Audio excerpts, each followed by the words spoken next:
The agenda, I'm Joe Pinion. Well, President Biden's border crisis showing no signs of slowing down. The White House taking a page from the Trump playbook, now saying they want to reinstate the Remain in Mexico policy next month. Suddenly, it is no longer racist or terrible or an affront to humanity. Also, it requires asylum seekers to wait in Mexico for hearings in an immigration court. Now, this comes after a massive caravan of reportedly 80,000 migrants are headed to the U.S. from South America. Joining us to discuss, Republican Congressman from Texas, Van Taylor, and Republican Congresswoman from Michigan, Lisa McClain.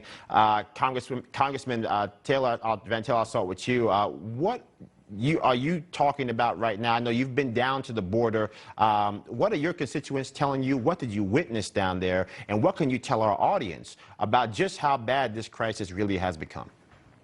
The crisis on the border is outrageous. The administration has completely opened up our border. They've turned Border Patrol into border processing. They're a demoralized agency that used to defend the U.S.-Mexican border.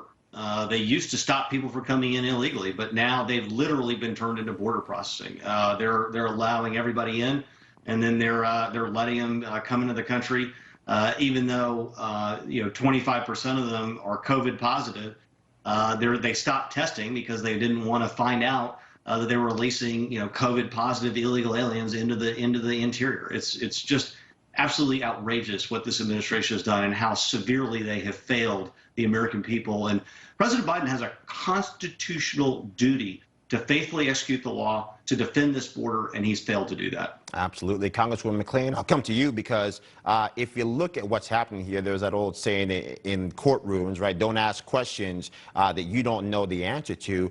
It appears we do know the answer to this question. We know for a fact that a high percentage of individuals who are coming across our border or seeking asylum in this country are coming from places where vaccination rates are low. At some point, when is this administration going to be able to be consistent? Either yes, we care about COVID, test every man, woman, and child you let in, vaccine every person you try to let enter our country, or stop talking about it into, ad nauseum with the people here at home.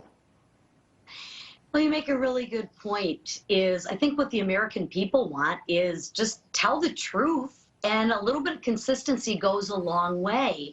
So if we are concerned about COVID, which everything I've heard, we're very concerned about COVID, why are we letting these people into our country who we know have COVID? They're not getting vaccinated. They're not getting tested, like my colleague Van said. It's just hypocrisy. So at the end of the day, just a little truth, a little transparency. And I'll add one other thing. I was just in Colombia and Panama this week and talked to the leaders of both of those countries. And I can share with you the problem is going to get a lot worse before it gets a lot better. And I asked them, what is the #1 issue? And they said, when they talk to these migrants, they say the time is now. If we want to get into America, the Biden administration has an open border policy. So they think the time is now to cross. And this is a national security issue. This isn't just an American issue.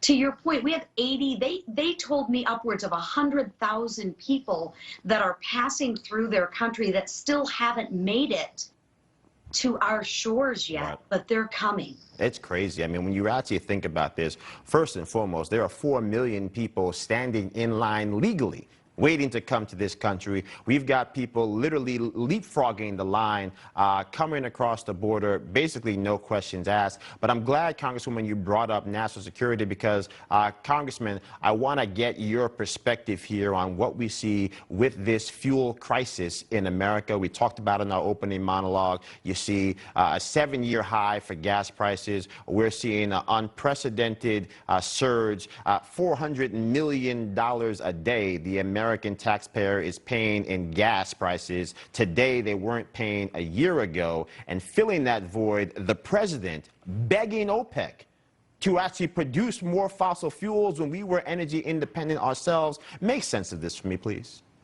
Well, you're seeing the results of Biden's war on energy. He went to war against the oil and gas industry day one. He shut down the Keystone Pipeline.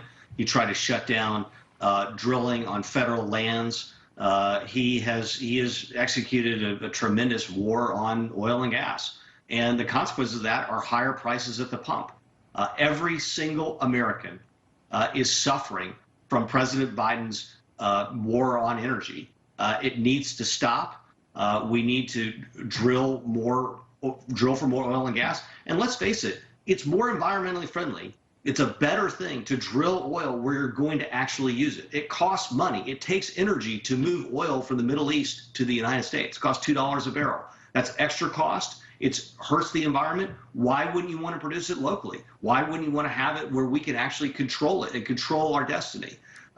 President Biden's misplaced, malicious war on energy is hurting every single American, and I hope they remember that when they go to the polls next year. Absolutely. Congressman, last word to you. Got about 30 seconds here. How do we get more people to recognize or connect the dots between the policy and the pain they're experiencing in their everyday lives? We have a Biden administration that said if you remove the cost of poultry and beef and pork, the inflation at the supermarket is normal, ignoring the 42% spike in gas prices, ignoring the unprecedented spike we've seen in all-round prices. People don't have enough money to live their everyday lives because the Biden administration is actively shrinking the size of the American dollar. Well, again, you're spot on, and kudos to the American people, because the American people can connect the dots.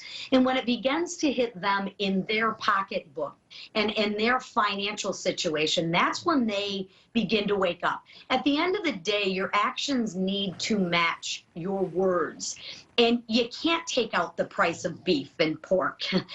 Wouldn't that be nice? But that's just not reality. You can't do that. It is a fact. Look at all of the crisis that this administration has done, from the oil and gas being energy dependent, to inflation, to the border crisis, to the issues in Afghanistan.